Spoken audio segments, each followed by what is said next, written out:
Okay, and we live. What's good, y'all? It's Friday. Ain't got no job, and I ain't got spit to do. So today, we're gonna talk about these dogs, man. These new and emerging bloodlines. This is a chance for those of y'all who've been putting in the work to kind of drag your nuts and talk about the new names in the game. Because I've heard several channels. We mentioned it several times about putting out the new bloodline. Where's the new? Where's these new generations coming from? And I think the biggest thing is everybody either is not getting the platform to say what the new is, or people are just missing the message, man. They're missing the message. And so we're gonna kick this thing off. I'm gonna get the intro going, man. We're gonna get into it, and then we're gonna talk about the bloodlines I've seen, bloodlines y'all have seen. I'm dropping the link in the chat. We're gonna kick it. Make sure everybody is aware of exactly where we're going. So y'all make sure y'all get in here. Here's the intro. What's good, big dog? This your boy Dre, and this is Sir Kennels Wednesday Night Live. This is one of the most interactive lives you're going to see on YouTube, especially in the dog community. We are the home of the Neo Dogman movement, a movement which is dedicated to the development of better animals through building better people. We are the home of the Digital Dog Show, the Online Obedience Challenge, and a host of other competitions that allow us to get out and compete both physically and with the knowledge about these dogs. Our goal is a positive image movement for the dogs, as well as the uplifting of righteous and just men.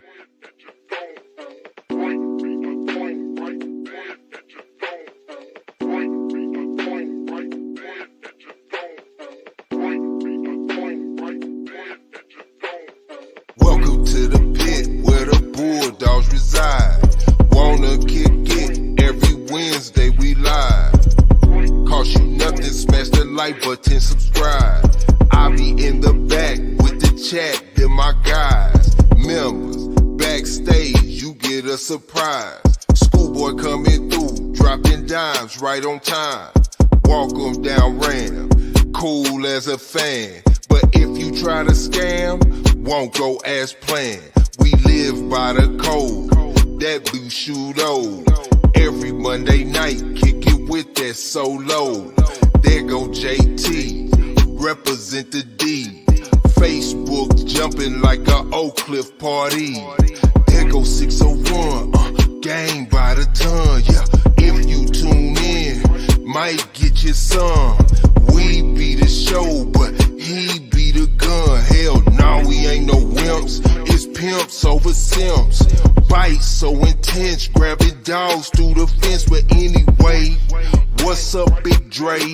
Heard what they say, drill instructors don't play. No, they wasn't born, they were made that way. Trust me, I talk to them every single day. Now what did I forget? It's back to the script. Oh yeah, Digital Dog Show too legit. Biggest event to benefit all participants. Why you missing it? Big A signing, not Shogun paw print.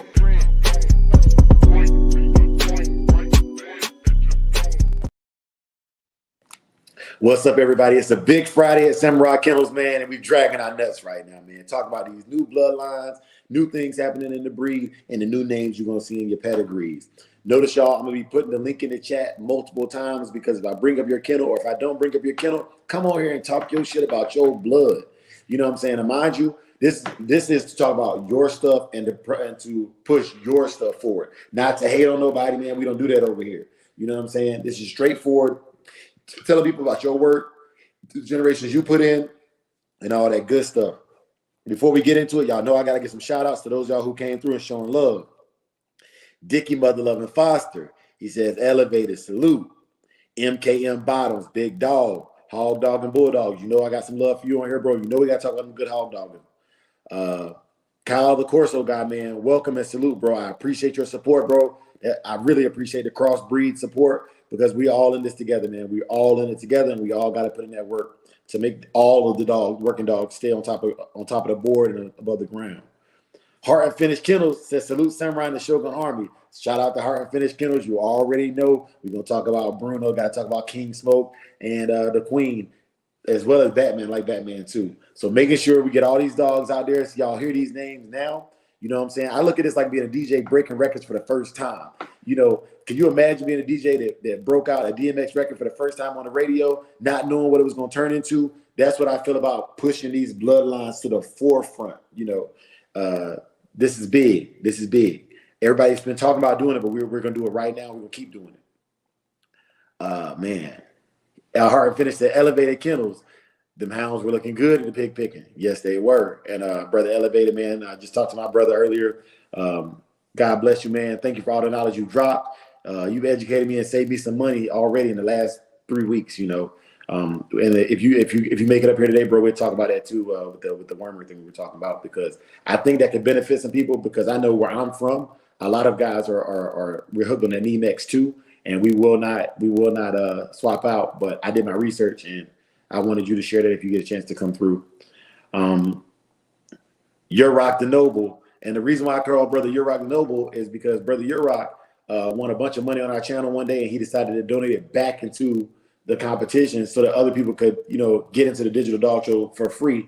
You know, that's why I call him the Noble, because he's doing something that he didn't have to do, but it benefited the cause, benefited the movement, man. I appreciate you, and I'm never going to stop singing the blessings, man, because people will whisper your successes and scream your failures, but not over here, man. That's not what we're about. So thank you. MKM Bottom said, dad joke. Don't really worry about how he's bred. He's from a family proven to be needed. Yes, sir. Sir Kennels in the building. Make sure, sir, if you get a chance to come through, man, come through and drag them nuts, man. Pause. No Diddy. But come through and let them know about how Mercy did, you know, Southeast Mercy. And I'm going to talk about that on the show as well before we get into the bloodlines. But I want to say this. Arrowhead came through, won Shogun's Choice. The next week he went to ADBA show, won first place. Okay. Heart and Finish wins our show. He goes out to shows, wins shows. Sir Kennel wins our show, and then what do you know? He wins ADBA and at the Tom Garner pig picking. You know, so I'm not saying that our show makes you win. What I'm saying is that our show is a good gauge on where you stand holistically, because our show reaches more states than most shows are going to reach. So if you're winning on a digital show against the world, when you go into a local show, chances are the algorithm, the powers that be are going to see the same things that the general public saw, man. So salute to all y'all brothers, man. I appreciate y'all coming through and rocking with us on this Friday morning. It's Friday morning for me. It's 11:07 where I'm at. Martinez Game Dog. Salute to you, big bro. I really hate that I didn't get through to holler at you, Martinez, bro, but it's good to see you in the chat, man. Keep grinding. And obviously, man, I always have to give you kudos on your husbandry and the caretaking of your whole litter, because I don't see too many people reaching that level of caretaking. Tony M in the building. Tony M is one of the realest, most gutter ones on here, man. Say what you say about Tony M, but Tony M is gonna call a spade, and I respect that, man. Welcome, Tony M, and big salute to you, my brother. Big salute. Melee new suspect. Melee came through and dropped a 100 piece for the best condition. So what that means is I'm gonna match it. So for our best condition show, August 31st, you have between now and August 21st to enter your dog for best condition. If you win, you're gonna win $200. You're going to win $200 for best condition. All right. And then obviously best puppy and slap meal race. Those are $50 a piece for the winners. Okay. That's just how it's going to be. All right. So make sure y'all get out, because with people from the community helping out, it's not such a big lift for me to get all the money together when people from the community are donating like that. So come out. Take this money. It's free. Brother Supreme he's taking side bets if y'all want to get a side bet with him, man. So, you know, do your thing, man. Do your thing. It says cringe experience. It says, hello, I would love to learn how to make 2 dogs, guide the mom through the pregnancy, and deliver my dream. All right, cringe experience. So that right there are a lot of great brothers here with building the bloodlines that you're going to see. And that's not something can I discuss it live? Yes. But this is a process that you're going to want to be walked through. Typically, I would call somebody for advice. Like I was breeding an aggressive female one time, right? And, you know, it was me and it was Apache Kennels and I. and I had my female, and she was not trying to let the male mate her or mount her, and we didn't have a breed stand. So what ended up happening was we called our friends. You know, they don't even speak English down in Mexico, and he said, "You two idiots! Those dogs, you don't just meet two random dogs and breed them. You know." He said, "Let them court." So he said, "Just sit them there." We sat in the garage with the fan on for a whole day. Didn't get a breeding together. The next time I came over, she was further into her eustress period, and she allowed him to mount within like the first 5 minutes, and we got him hung up. Came back the next day, same thing, no problems. You know, no breed stand. We just didn't know what we didn't know. And so that worked for that specific dog. However, for your dog, you're going to want a mentor to kind of mentor you through making your breeding happen, because every situation is uniquely different. All right. So I can give you my experience and tell you how it worked for me, but it doesn't mean you will have the same experience, man. It's an art, not a science, you know. Dickie. Okay, you said that link ain't working. Okay, I'm gonna drop the link in the chat again, man. Hold on just a second, y'all. But let me see what else we got in here. Hemi James in the building. What's good, big dog? Yes, sir. Yes, sir. We getting in here, man. We getting in the algorithm, man. I appreciate y'all. Make sure y'all hit that like button. Make sure y'all share. You know what I'm saying? Make sure y'all share. Northern Association, big dog, was good. Yeah. Man, it's some real ones there. Catch guard, you already know we be talking about your stuff, man, because hey, catch guard, you yeah. Martinez, you a fool. Hey, Martinez said, but dog didn't know how to do the romance dance. Nah, man, he didn't, bro.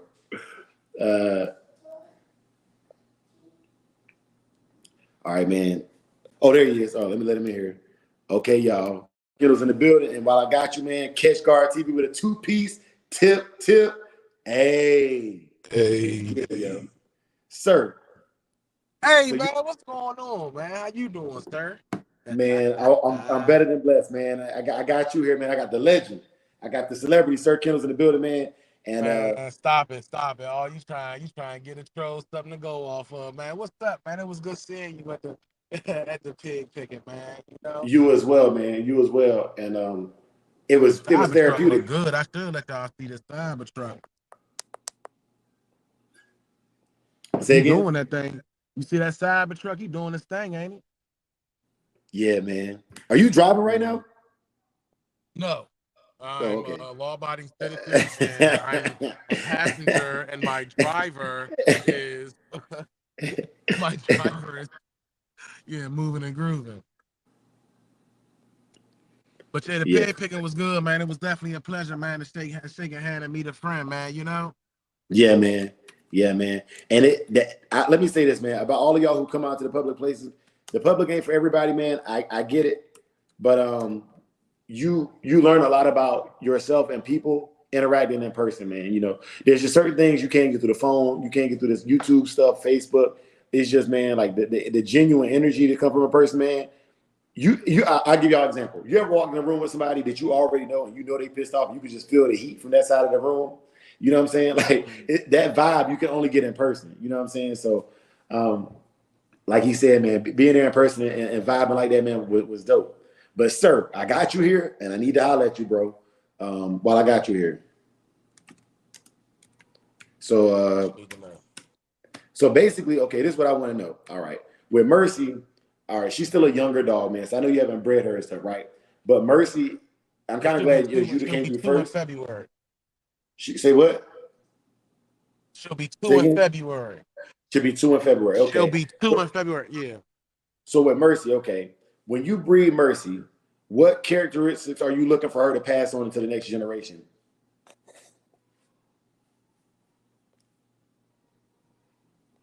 You say what? Like what of her personality are you looking for her to pass forward? Is it me? Can y'all hear me? Give me a thumbs up if y'all can hear me. A very high prey driven dog. A very loving and attentive dog. Okay. You know, all those little things like that. Okay. Here at Sir Kennels, we're breeding loving, quality show dogs. Confirmationally They're going to sound. run that Confirmationally mill. sound. They're going to flirt pole. Oh, what you can't that's all you're going to get over here. Some great confirmation blood. Now, sir, with Mercy, how many different clubs have you won in? I know ADBA and APDR, correct? Say again. How many different clubs or registries have you won shows in? Is it ADBA, APDR, who else? Right now, yeah, just APDR that does the Tom thing, and since Mercy's been doing dog shows, she's won at every single dog show. She's won first places and second places in ADBA. She's won first and second places at Tom, and she's won judge's choice at both spots. Yeah. Okay. Her first dog show was I think I did. I would have to look. It was either 4 to 6 months, or I did 6 to 9 months was her first. But she's been when she wins between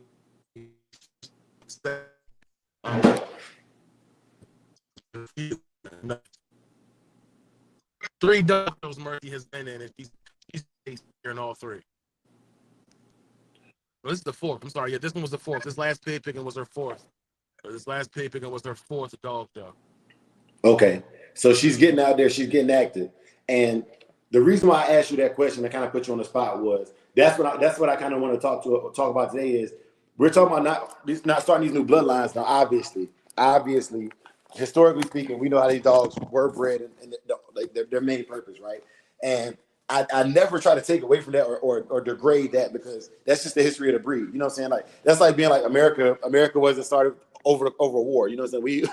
We had the Revolutionary War, Civil War, you know, that's just our history, right? That's our lineage. So what I'm getting at is building these new bloodlines, the accolades, like, where did the accolades come from? And winning shows and competing and doing things that set you apart from other people.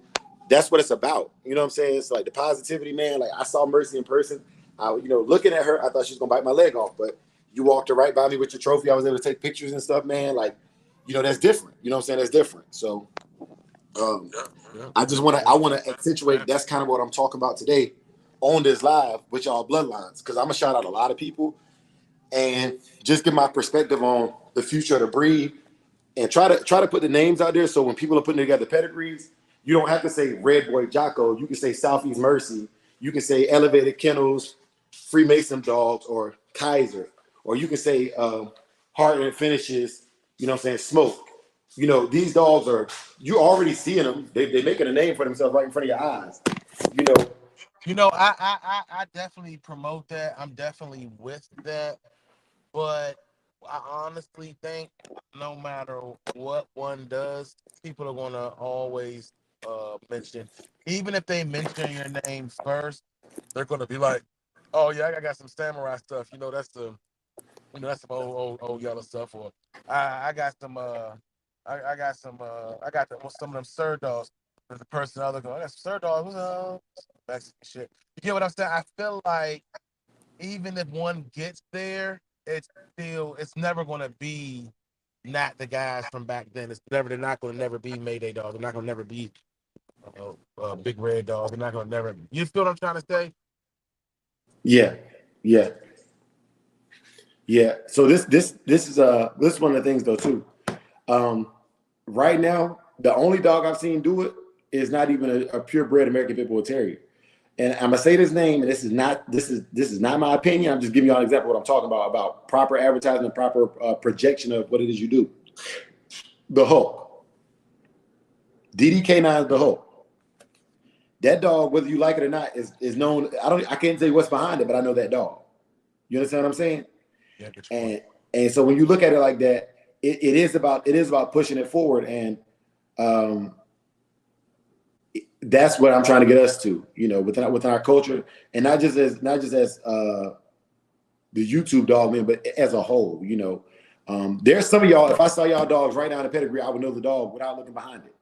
That's important to me, because I want to talk about dogs that I either physically saw or that you physically saw that you can talk about yourself. There's not a person my age that can tell you they seen Red Boy in real life.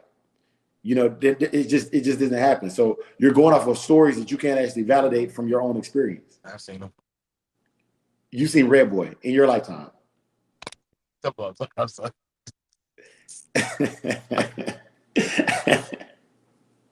Yeah, man. You know, and that's just what I'm getting at, man. But like Mercy, I've seen her. Like Mercy is superior to most dogs in her weight class, man, from what I've seen. And it shows in her winning the confirmational standards. Now, is Red Boy not alive right now today? Still, there is a Red Boy dog alive, but there's different Red Boys. You know, you have to look at which Red Boy you're talking about. There you go. There we go. There we go. Yeah, man. Brother Richard Garcia in the building, man. Schoolboy in the building. Yes, sir. Okay, I'll give you another example. I think Schoolboy, I think Big Red. I think Sir, I think Mercy. I think Samurai, I think Saki. You know what I'm saying? These are things that no matter what you were doing or what era you came from, as long as you stayed the course in whatever arena you were competing in, they should be mentioned. You know, there's a dog right now that is a French Ring 1, PSA 1, confirmational grand champion, obedience champion, producer of America's Top Dog, and most people don't know his name. I mentioned him on here before. His name is Mod Kennels, Modlines West. You know, he's out of California. I'm coming back up. Say what? Give me 10 minutes. I'm coming back up. Okay. But yeah, man. Ty Green, salute, bro. Nice meeting you as well. Nice meeting you as well, man. And hey, for those y'all who was at the pig picking, bro, like, thank y'all for bringing up those dogs, letting us see them in person, man. Like, honestly, that makes it. I hate going to stuff like that because it makes it even more difficult for me to decide if I'm going to do who I'm going to out to, because I see such great dogs. Like that red dog that won best condition, man. That was crazy dog. You know what I'm saying? Crazy good looking dog. You know. And Dickie, I'm glad you said it. So Dickie Foster with a Cash App. Let me shout out some guys, because there was a couple guys that came through on Wednesday night as well with Cash Apps, and I didn't shout them out. Okay, so Dickie Foster with the 2-piece tip. Hey, we also had a 5-piece from Walter Bryant and Tony M. Tip. Hey, man, I appreciate y'all, man. Let me go heart those up right now, man. Yeah, bro, it's we appreciate y'all. Also, man, Mr. Garcia will be the judge for our best condition. So I don't know if y'all know this or not, but Schoolboy has his own channel. You know what I'm saying? It's $200 to the winner of best condition. All right. So if I was y'all, I would be. Schoolboy takes the questions where you can drop like $5 and he'll answer your questions. I would definitely be hitting him up and asking questions about how to properly condition that dog to be seen in the best light. You know what I mean? Because like let's just face it, like condition, what one person might call condition, another person might not call condition. All right. And I'm really gonna start pushing the digital dog show. I'll be live more frequently to answer y'all questions. But yeah, man, it's that you sleep? Yeah, I guess he sleep on me, man. He sleep, man. And Mr. Garcia, obviously we're gonna bless you, man. Y'all, the goal is to bless Mr. Garcia with a 50-piece for hosting the show. That's what's typical for any of our show hosts, man. So if y'all want to bless Schoolboy on the side, on top of that 50 that we're gonna give him anyways, y'all hit him up directly, man, because this YouTube money doesn't all go to the creators. But if you hit Schoolboy up directly, he'll get the funds directly. So, you know, it helps push his program forward with his knowledge that he's sharing with us and his ability to stream and get y'all better products. So make sure y'all salute and support those who support you. Yes, sir. All right. So I'm going to start off with one of the first lines that I really like about these modern bloodlines. Once again, like I said, I'm going to keep dropping the link because I want to get it right. There's a friend of mine at Red Leash Kennels. All right. So I'm going to start with Red Leash, y'all.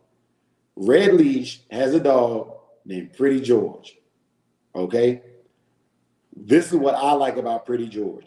Pretty George reminds me of the bulldogs I saw growing up. Okay. The good dogs I saw growing up. You know, man, Ty Green coming through with a 2-piece tip. Hey, man, yeah, man. Like y'all gonna keep on, and I'm gonna raise the amount that we're giving out for the slap mill race. Now, it wasn't melee. Raw Life. Ben said he was gonna get in it, and Sir Kennels Ben said they was gonna get in it. Man, there's plenty of slots, because how we'll do it is I'll have different slots on the screen up here, and we'll go live. You know what I'm saying? It's only 1 minute. You know what I'm saying? 1 minute to see who's going the hardest, and we'll make a call on it at 1 minute. It's free, so you don't have to pay nothing to get in there. We're not going to charge you for something that's opinion based. That's crazy, you know. But judging is different. That's a standard, you know. So salute to all of y'all and big ups. Where was I at? Oh yeah, so Pretty George.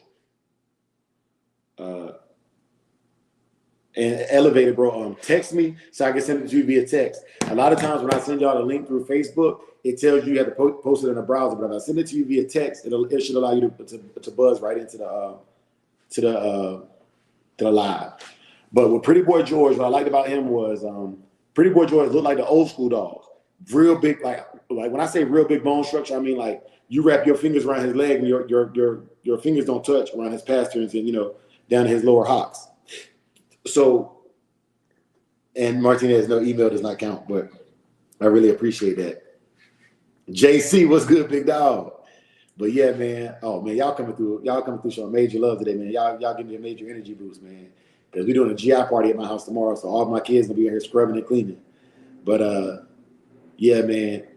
Go check it out, man. I wish I had the link. You know, I'm gonna put a link in there if I can find it, because I was just looking at it this morning, man. But Pretty Boy George, red leash kennels, great looking bulldog, old school blood, very, very heavy bone structure, very, very dense bone structure, and just overall, like, he would add size to a program. Very intense dog, a very serious dog. You know, you're not gonna walk up on this dog whether he's friendly or not. He just has that intense look. You know, like he'll snatch anything at the end of his chain, man. And well taken care of. You know, he's hog fat in the video. You know, it's not no emaciated dog or nothing like that. Well taken care of. But Pretty Boy George is the kind of dog that I'd like to see in the future of this breed. And I want to make sure that name gets out there, you know, along with his straight jacket dog and his Rutabaga Red dog. I really like those dogs. And I say those names because I didn't go looking for them. These dogs were properly pushed and properly advertised to the public. A lot of y'all, if you're private, I'm not going to share your dog's information unless you, like, you know, you shoot me a message and say, hey, man, you know, share this dog or share that dog for my camp. You know, I'm not here to put the fur jacket on Frank Lucas, if that makes sense. You remember, like, in the movie American Gangster, like, the police didn't even know who Frank Lucas was until, you know, he put that fur jacket on, that fur hat, and went and sat on the front row of the boxing match. You know, I'm not here to do that to anybody. So most of the dogs I'm mentioning, they're already on the internet. You could, like, it's not like I'm breaking them, you know, out of going to somebody's backyard and taking pictures, you know. All right. Next, since I got him in the building, Heart and Finish. You know what I'm saying? Heart and Finish is a good friend of mine. He's a mentor of mine, and he's got a lot of dogs to talk about, but I want to talk about his Queen dog. Queen is what I would look for in a female, and I'll tell you why. Queen is a good mother. She whelped a hellacious litter. Okay. Queen also snapped back. I don't know if y'all noticed, but 2 digital dog shows ago, Queen had just delivered a litter of puppies like a week before and was still in the digital dog show and still looked good. Like, you know, still turned heads, still got votes. And I don't know if y'all noticed about dogs, but there's certain qualities in dogs. I wouldn't even say traits. I would just say certain qualities. You know, like in my family, most of us can either sing or draw. Yeah, you know, in this lineage of dogs, they have a quick recovery, like they recover fast. You know, they bounce back fast, and that's a quality that I didn't even look for until he showed me like how fast the female could bounce back. City Boys had a female did the same thing. You know, he showed us the whelping process. You know, he was waking up every morning, you know, rise and grind post and showing you the puppies being fat and healthy and showing you the dog. Now I don't know her name. But while I'm talking about City Boy Kennels, John Henry is a dog I would be proud to own. If y'all didn't see John Henry, he was in our, not the most recent digital dog show, but 2 digital dog shows ago, John Henry was in that digital dog show. And John Henry is just a good looking dog. I don't know much about his characteristics or traits. Y'all have to reach out to City Boy directly to find out about that dog, but it's a good dog. You know what I'm saying? It's a good dog. And he is winning at shows. You know, he does go down to Shipley. He is in the tri-state shows. You know, he does travel and get out there. But yeah, man, shouts out to City Boy and John Henry. Shouts out to Heart and Finish, Bruno, Queen, you know, Batman, King Smoke, who won our best puppy and Best in Show last time. Shouts out to all of them, you know. And if y'all got any brothers y'all want to shout out, man, that are public and don't mind being shouted out, shout them out in the chat. I want to shout out MKM Bottoms, you know. MKM, I'm only going to shout out one because, you know, you share things with me that are for us to talk about, you know. Ain't nothing illegal. It's just ain't for the public. You know, the one dog I will say I really want to talk about with MKM Bottoms is the Honcho dog. Okay, that Honcho dog is an amazing looking dog, man, and he holds weight. That's what got me about the Honcho dog. That's why I like the Honcho dog so much. I like a catch weight animal and a dog that can be conditioned and still be above, you know, that catch weight. That's a unique individual. MKM Bottoms, you know, I'm gonna call you after the show. If you clear me, I will show the dog on our Sunday weekly wrap up so people can see the dog I'm talking about, man, just and see the impressive structure of this 60-pound plus dog. But I definitely gotta give shouts out to you. The dog is a proven hog dog, proven catch dog, you know. Produces other catch dogs. Like we're getting into the line of not just a good dog, but then producing themselves over and over again. You know, that's what I want to emphasize when I want to talk about. You know, another kennel that I want to harp on is Voodoo Hog Doggers. You know what I'm saying? They got Voodoo. Obviously, you know, I did an interview on Voodoo with Faith and JR, and they hog and they hunt consistently, bro. They hunt consistently, you know. And with people like them and MK and Bottoms, you know, I would breed to them to add that in there. I don't have the facilities or the know-how to hunt, but they do, you know. So if I'm looking to add something in there that's a proven finishing dog that's gonna grab that ear and hold on and ensure pain compliance, ensure that pig is squealing, and you know, and ensuring that I can get there and jug that pig, you know, that's who I'm going to talk to because I've seen through consistency, through generations that are dogs that can do it. And they have an eye for picking it out and locking in that ability, you know. So shouts out to MKM Bottoms. Shouts out to Voodoo Hog Doggers, you know, the hog doggers that show love. Got to shout out Apache Kennels, you know. Apache Kennels Knucklehead is a great dog. I was blessed enough to meet him and breed to him, and my whole line is, you know, 50% based off of the Knucklehead, Apache Kennels Knucklehead. And just a good dog, you know. Oh man, there's so many, and most of the dogs I like are performance based. They at least do like confirmation shows. Like I like performance based animals. You know what I'm saying? I like performance based animals, and that's modern day performance, not like old school performance. You know what I'm saying? I respect the old school, but I'm not gonna put you in a position to have to be incarcerated to impress me. I'd never do that to you. Never do that to you. You know, if you bulldog old school, and when your statute of limitations is up, come out and tell the stories. But for right now, if you bulldog old school, man, be smart. Stay underground. Don't do nothing. Nobody should know. Let me put it that way. Nobody should know. That's between you and yourself. You know, don't ever have a co-defendant. Do the right thing the first time. That's my advice to you. I don't support or condone it, but do the right thing the first time. Eli Monster in the building. What's good, big dog? Yes, sir, man. Another one, man. Another one to come through, you know, speak his mind. Sometimes too much, but speak his mind, man. So, yeah, man. But it's all love, man. It's all love. All right. So I got to shout out Ready Red Kennels because I bought a dog from him. Like I would look like a real sucker to buy a dog from somebody that I liked and not talk about it, right? So Ready Red Kennels, I got a dog off Dark Knight and Lala. But I actually prefer his Andromeda stuff personally. Shouts out to Outlaw Texas Kennels because he and I got our dogs around the same time, and I've kind of watched the progress. And our dogs look literally like I could take Dior and put her next to what's her damn name? Fuck, I feel stupid now. Roxy. Dior and Roxy, like literally, if I put them side by side, only people who have really seen them in person could identify the difference. And these are just all two different Ready Red dogs, you know. But I'll tell you what I saw from those dogs. Those dogs have really high prey drive. They show a high level of just animal aggression, which is good for hunting. It's good for training as well because a dog that'll chase a tug or chase a flirt pole, you typically can lure them into doing what you want them to do, you know. So those dogs, decent mouth too for Red Boy Jocko dogs, decent mouth. And the one I got was pretty much pure Waccamaw, you know. There might have been a little bit of burn stumpy in there way back, but they were pretty much pure Walkmore dogs, you know. And so I talk about that and I share that with you freely because I want y'all to understand exactly what it is that that the Ready Red dogs bring to the game. He's very consistent, man. His dogs have a look, they have an attitude. He's probably 4 or 5 generations deep right now, you know. So shouts out to Ready Red Kennels, man. Shouts out to Thompson, the dog, the Hustle Man dogs, man. I know we had our little spat, man, but I ain't got no smoke for him. You know what I'm saying? We amicably decided to dissolve our involvement with each other, but like I'd be crazy not to say the brother got good dogs. That's stupid. You know, I like his dogs, and his dogs can definitely win confirmation shows. And I know people who have his dogs that have done obedience stuff I'm into, and they do a high level of obedience too. Shouts out to We Do It All TV. If y'all want to see some of those dogs doing work that I'm talking about, We Do It All TV shows you these dogs doing the protection work, doing the obedience work. So shouts out to We Do It All up in upstate. You know, so I'm not gonna tell you what state, but upstate. If he shares it on his video, that's for you and him. You know, who else? Fat Bill, you know, the Bolero stuff. Shouts out to Fat Bill. Supreme Excellence has some of the dogs. Mike Dan, I think, has some of the dogs.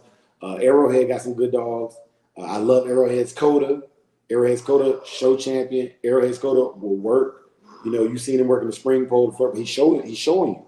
They're showing you the dogs will work. So for all of y'all who went out to these unknowns, and I'm not saying don't get it twisted, man. If you know the person, that's not an unknown.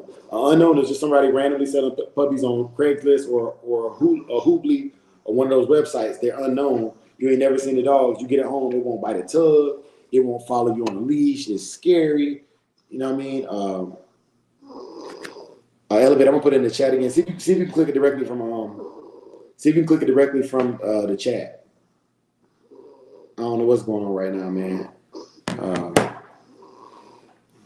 But yeah, Elevator. See if you can click it directly from the chat, and it should take you to a browser on your phone for you to jump in here and everything. And I kind of wanted you to get in here because I wanted you to talk about your Mason bloodline because you know it firsthand. You know, I saw 8 of those dogs in person at pig picking, but I would never do the justice you would for your own line of dogs, you know. But yeah, back to Arrowhead's Coda. So Coda, great dog, and from what I've seen from his production, Coda produces more of himself. You know, Coda produces more of himself, man, and that's what it's all about. Is a dog that has the qualities you like, that produces more of the same quality. Elevate. I want to talk about the Kaiser dog too, man, because for those of y'all who haven't seen the Kaiser dog, man, Mason is a good looking dog, and they're different. They look good for different reasons. Mason's has that old school build that I like. You know, that beefy, that durability that can run through the sticker briars and heal up 2 days later. You wouldn't even know he's running through sticker briars chasing the hog. And then you got the Kaiser dogs that perform really, really well in the modern sports as well as like the obedient stuff, you know. So shouts out to you, and shouts out to Throwback Kennels as well for that production. Martinez, man. Martinez bred and kept the whole litter, and like the consistency of that litter look amazing. They look amazing, man. They do. I can't hate. Got to give a shout out to AQ Henry. AQ Henry with them brown dogs, looking good. Challenging y'all for yard cleanup, yard husbandry. Good stuff.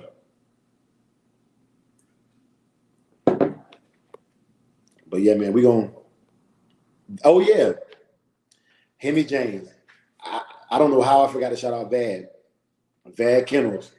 Vad got some good dogs, man. Vad just did like that heavy Jeep Tramp stuff, man. Go check him out. And his dog's got a consistent look too. He also got a lot of buckskin dogs. So y'all know I'm biased to the buckskin, them old yellow dogs, man. Biased to them. So go check out Vad Kennels. Vad is very articulate and Vad is very philosophical. So I think his dogs just have a reverence to him that come from his personality. I was always taught that your dogs kind of adapt your personality, and I'll give you an example talking about my stuff. But I am the kind of person that I'm not going to move forward to fight you, typically ever.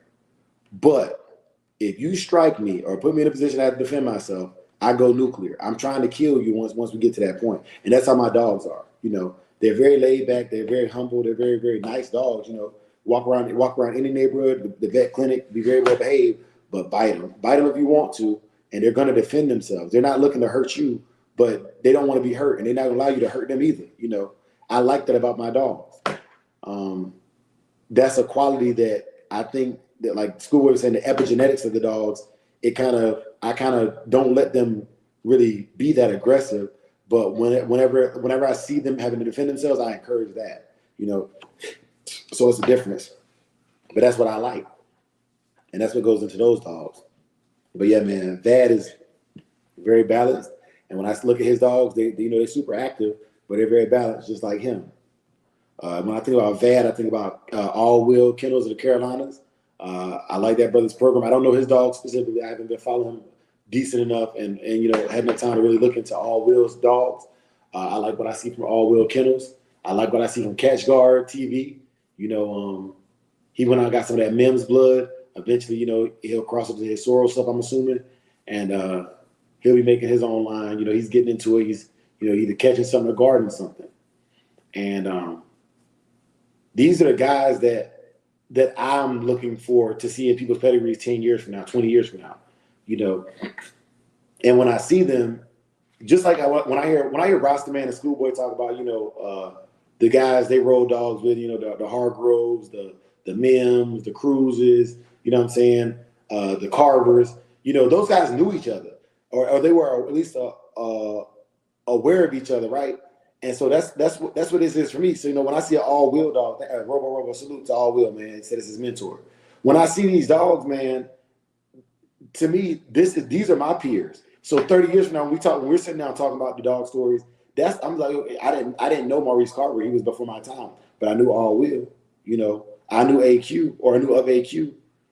I went to a Tom Garner pig pick, and I got to meet Rastaman out there. I got to meet Sir Kennels. I got to meet Walnut, PA. I got to meet Elevated Kennel out there. You know what I'm saying? I got to meet Ty Green. And the ability to fellowship like that, when I talk to my kids like, Dad, because somebody's gonna blow up. Somebody's gonna be famous, whether it's infamous or famous. And my kids are like, Dad, you know him? Yeah, you know what I'm saying? Yeah. We drank some beers, smoked some cigarettes together. Like, no, I can't see him smoking the weed because I can't do that right now. But yeah, I had a beer with him, you know what I'm saying? We broke bread together. We sat down and talked Bulldogs for a couple hours, That's big, man. Like, that's important. That's my dream. My dream ain't no Ferrari, man. My dream ain't no big mansion, man. My dream is a house in the woods with my dogs, and the ability for me to throw a pig on the grill and have some of y'all real ones come out there with y'all bloodlines, and maybe I got one in heat, or you got one that you saying, hey Dre, this dog ain't really making the cut of my program. You think he can make your training program? And I say, let me look at him and see if he can make the training program, And next thing you know, the dog that didn't make your hog hunting program, now he's on, now he's a Schutzen or French Ring 1 dog because you got him in the right place. And let me shut up, y'all, because I got Elevated Kennels in the building. I want you to talk about his bloodline. What's going on, Elevated? Oh, what's up, man? Can you hear me good? Yeah, man, loud and clear, bro. Loud and clear, man. And Cool. I wanted to give you a chance to talk about the Freemason line because once again, you're doing stuff actively right now to push the line forward. Let's just start with the pig picking and let's talk about you bringing 8 dogs out and how the dogs are doing and what you like about your dogs. It ain't what sets them apart. What you like about them and what you want to push forward. What would make you want to push their traits forward? The temperament, how they are around people, obviously like the aggression when we're out at dog shows and stuff like that. There's a lot of traits that over 10 years I've seen out of Mason that I felt were worthy to pass on. I didn't want to lose what he was.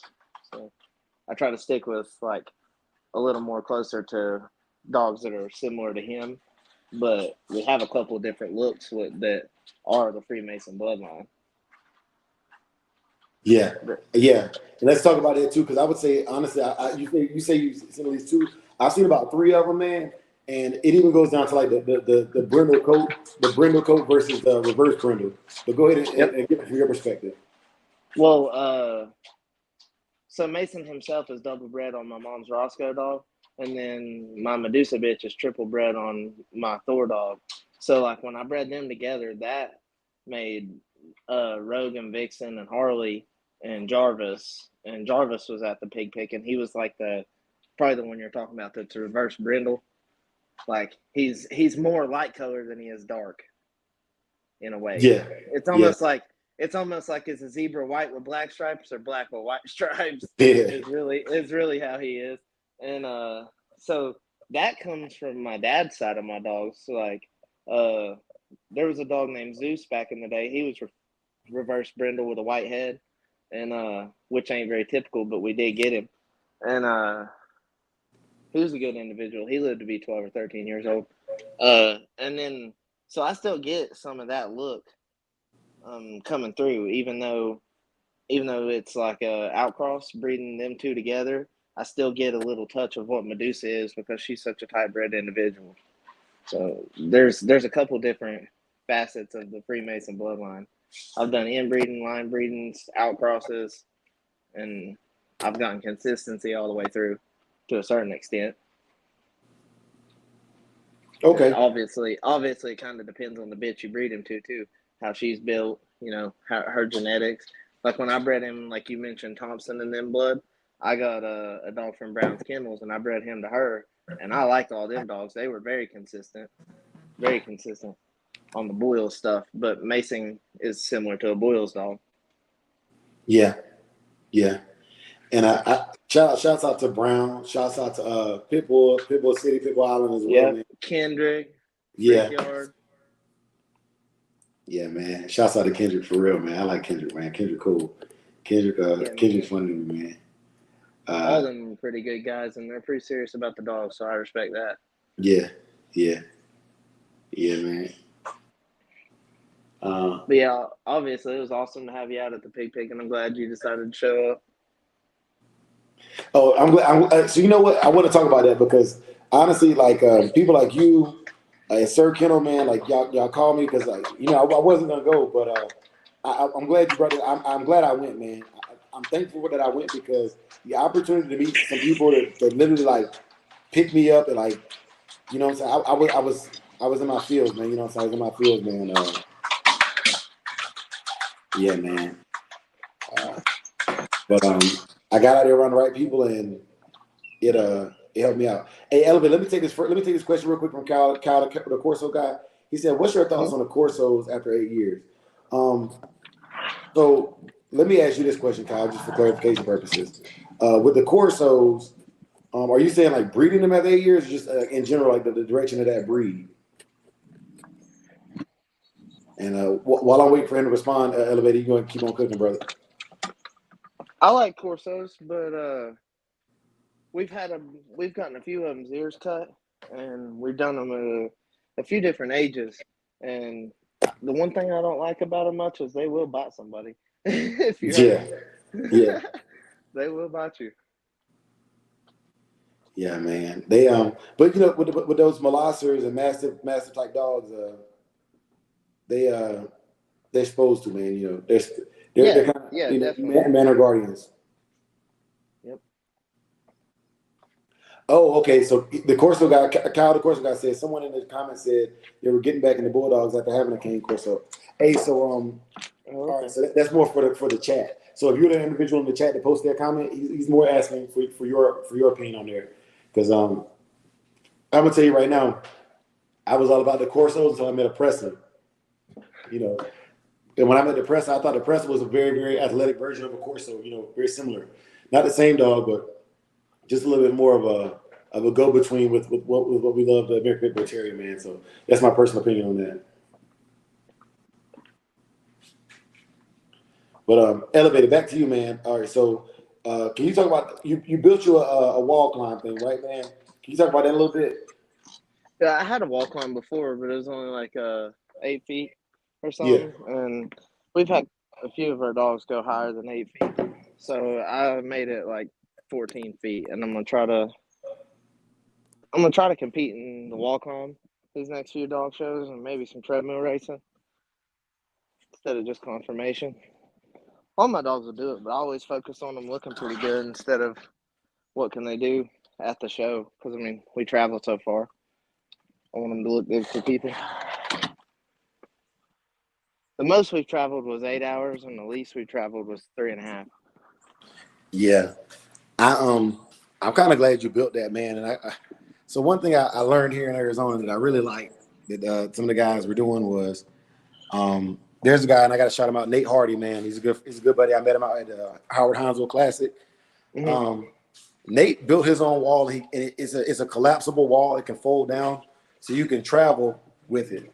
And I think, like, for me, the kind of person I am and how much I like to compete, I think it would be nice to have maybe a 12-foot wall that you could just take with you to the park somewhere, and just get out there and compete as friends, just on a random Sunday in a non organized setting, just to get out there and work the dogs, because there's nothing illegal about it.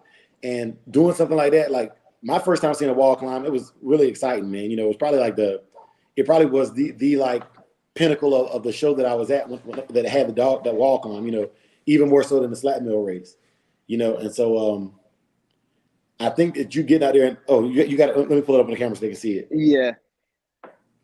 Yeah, man. Yeah, something like that, bro. And then you get your trailer, or you got a long enough bed on your truck, extended bed. You could throw that in there and just take it to the park, and have a couple friends go out there and just see who can get the highest that day. I drink beer, so I do it for Casey Yingling. And all this is just pallets that I put together. I stretch the carpet on it so tight that it's not got any grooves or anything in it. When they run up it, it'll be just right. It's got a hook on the top where I can pull the rope at different heights. I'm gonna stand it up against this tree and ratchet strap it where it's straight parallel. Yeah. But it's very simple. I mean, a lot of people I think overthink some of this stuff.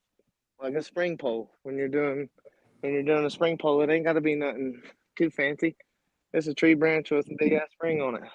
See, I'm jealous because we ain't got no damn trees out here in my yard. Yeah. 4x4s are pretty good too. But most people wants to buy like a 8-foot long 4x4. You can buy a 16-foot long 4x4 and build your thing, and then when you put it in the ground, what gives you a better spring pole is if you can have a longer, like, fulcrum point, is I guess the term you could use. Like, it's up higher, so they have more room to move, versus if it's low, their circle's smaller. Yeah. Yeah, man. No, thank you for sharing that, bro. Because yeah, I'll show you another contraption here in a second. Okay. I'm going back in here. Yeah, I feel like a lot of people just overcomplicate some of this stuff. Like, a lot of it's very simple. And really the more simple you keep it, the better results you're going to get anyways.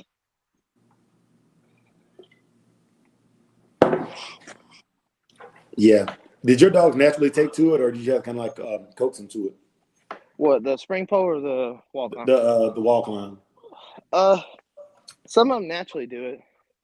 Some of them, it's just more in that animal to do it than others. And, I mean, some of them will do it. Like, even Haywood will do it. Yeah. I know he'll do 7-8 feet. Because I would never like hold it against the dog if they couldn't climb too high. But them being willing to climb is big for me. You know what I'm saying? Because that to me is the same as treeing a coon. Are they willing to? Or, how hard are they willing to go after their prey, their quarry? Yep. And really, sometimes it depends on the animal. Like, a lot of Mason dogs, they'll kill small animals. Yeah. And see, I'm kind of jealous of that too, because in the Carolinas, man, in the time I was there, I saw 3 possums, 2 raccoons. I'll give you another example of something that scared the hell out of me. I haven't worried about hitting a deer in over a year now. Like you can see in the desert, you can see a long ways off the main road, Yeah. So if something was coming, you'd see it coming a long ways off. Man, I got to drive through the pine trees. Yeah. It's so flat out there, you can watch your dog run away for 3 days. Yeah. And then I got back on the East Coast with y'all, man, and we going through the pine trees, and this deer just eating on the side of the road. I'm like, man, here we go. Here we go. Yep. Yeah, I know a lot of people that hit deer. I know a ton of people that hit deer. They just run out right in front of you. I don't know. It's like they wait. I don't know. Yeah. I don't know why they do that. This is It's another the. contraption I built. Let me get you pulled up. So I took a treadmill and it has the poles and this stuff's facing the other way. Yeah, I cut them off and hammered little pieces of wood down in, and I just screwed it down to this so I can turn it on and stuff. yeah, Build a wooden box so you can run them on it. Screwed it down because like a lot of people don't know when you take off plastic sideboards off a treadmill, it's wood, so you can just screw straight down to it. I didn't know that. I figured it would be just hard plastic or something, or or metal frame. It's very simple. Very simple. That's usually the better results I get.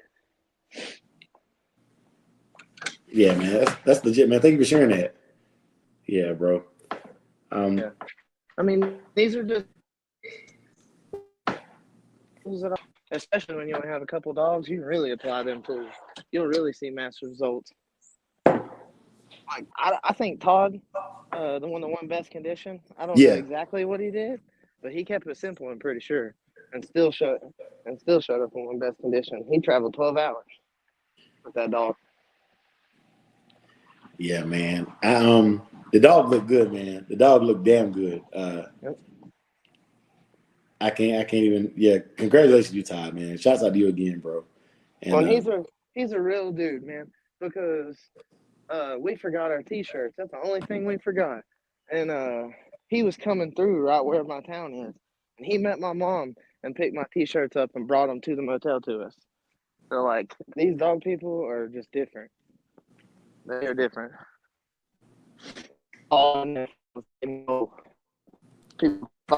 much be a whole.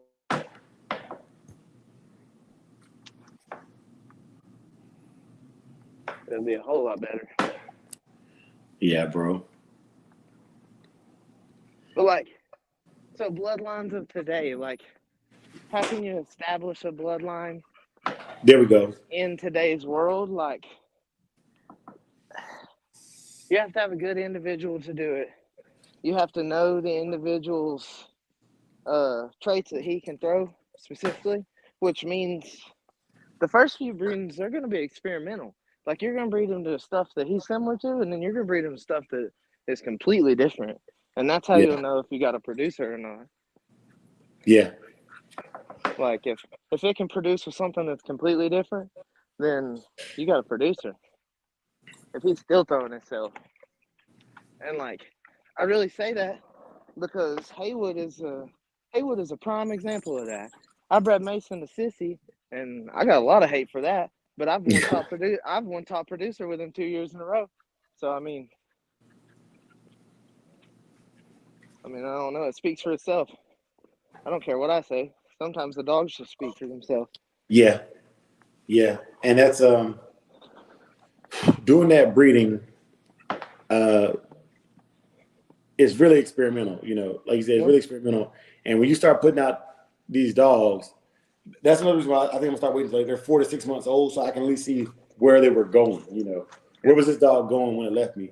Because I'm not making you pay for my experiment. I'm just not doing that. If I let a dog go, most of them go to family and friends anyways, so I can just watch it grow up. Different environments, because that matters too. Like if they all grow up in my environment, then cool. I raise my dogs a certain way, and that in itself doesn't give me a holistic sight picture because all my dogs get raised the same way, so they're going to act very similarly regardless. And then they're going to learn from the other dogs in the yard that they see how they act, when I do certain things. So and imitate. Yeah. Like people don't understand the impact you can have on a litter of puppies at such a small age. Like I want for people, if I produce a litter, most of the time you don't get to pick which ones you get. I mean, you just don't. I give people the dog I think fits them because Yeah. most of the time I've talked to people for long enough to know what kind of dog they're looking for. Like what, and I mean I've seen these dogs for 6 and 7 generations. So like, yeah, you may want this one, but like, you ain't gonna want him when he's a year and a half, 2 years old, and he's not the animal you think he's gonna be just because Yeah. he looks like this. Nah, that ain't how that works. Not really. Like I've placed a bunch of dogs with people that I'm like, nah, trust me, this is the one, and they wouldn't give you that dog to save their life. So, I mean, it's just, I know the blood well enough to do that. Not everybody does. A lot of people are going and buying dogs and breeding one generation, and then they're like, this is this. I'm like, you don't necessarily know. Yeah, yeah, Like you can produce a few generations and you start seeing consistency over time, especially doing like family breedings. Like yeah, people will go buy a dog from somebody and then they're like, well, what should I breed it to? Well, you're hitting up the wrong people. You should hit up the guy you brought the dog from and ask him what he would breed it to yeah, and see what he says. Especially if he had them for multiple generations. You should really ask that guy because he might have some foresight. He might know, oh, well, they're already like this, so they need a touch of this, you know? And the one you got may not be like that, but the one all the rest of them are, and he's like, trust me, if you add this with that individual, it'll change the whole equation. And like, it is an equation. There is a formula to making bulldogs. Certain types of breedings within individuals that act a certain way, there is a formula to make good bulldogs. And most people are worried about the male. Most of the time, it's not even the male; it's the female. If you're wanting a litter full of better dogs, use a better female. yeah, yeah. So I've heard a lot of people say that about the females, man. And you know, the argument this year or forever has been, where do you start with the male or the female, man? And honestly, in my perspective, if I could get a female, it would be now. But it's only because of how I got boxed into it. I wanted to start with the male because I didn't ever want to breed. To be honest with you, bro, I wanted to get a male dog from somebody like that had a male dog that I thought could do the kind of work I do and just go compete. I wanted to go compete. I didn't care about breeding until the male made a name for himself, right? But just so happens that there was only a female available, and I really was not happy about getting a female dog, but it was the bloodline I wanted was there, and the traits were there. So I said, I'll take this female, but I'd rather And use something that's that when you there. got Saki's mama. Yeah, yeah, Okay. What yeah. was her name again? Bacardi. Bacardi. That's Yeah. right. And That yeah, man. I get confused because the dog, Dirty Girl's mama is Tequila. Yeah, So, yeah, man. All them drinks, man. they had a Bacardi. Yeah. So it was a popular name, Cardi B, Bacardi. And Yeah. see, that's another thing. Like, during the Red Boy era, those names like that were common. Cardi B was spicy. She came up with that Bodak Yellow song, so everybody was naming dogs Bacardi and Cardi B and different things like that, man. During that time frame, I knew 10 different Bacardis or 10 different Cardi B's, something kind of derivative of that from that COVID era. Yep. Okay, so that's a good topic to talk about. Why did I choose the Freemason bloodline name? A lot of people ask me, "Oh, why did you choose that?" Or and they associate it with like bad stuff. Well, like really, the mindset of a Freemason, they're just trying to spread the betterment of humanity, and it ain't even got nothing to do with that much. It caught people's attention. Like when people hears it, they're like, "What is that?" Not like, "Oh, I've heard of that before." Like it. That's another reason I picked it because it intrigues people, and that causes people to look more than once. And there's a lot of symbolism I can use. Freemasons mentioned a ton in songs. Like I can name 100 reasons as to why I picked that. And it's very similar to Camelot dogs. Another reason I didn't want to name them after me. I didn't want them to be rose dogs. I wanted them to be named after the dogs themselves more than me. Most people are too greedy for that. They want all the dogs to be on their name, all that. It don't matter. I want them to go down in history. I don't care about my name being attached to it. And I mean, that's just the truth. So I appreciate the humility, and I'm not that humble though. I want to put in the work. I want to put in the work and deserve the name to be attached to it. You know what I'm saying? Yeah. But no, like, well, I feel like if you do the right work, that'll come anyways. Yeah. So that's why it's never been shit until I started going to dog shows. nobody ever even knew what I looked like. They didn't know who Elevated Kennels, the person was. They didn't know what he looked like. None of that until I started going to dog shows, and hell, there ain't no way around that. What am I gonna Yeah. do? Wear a mask? Let the dogs? No. But I mean, I never made it about me because I figured with time, anyways, people's gonna put two and two together that, oh, I had the brain to put this stuff together the way I have. Like, there's a formula that I've put together that's bigger than a lot of people even know.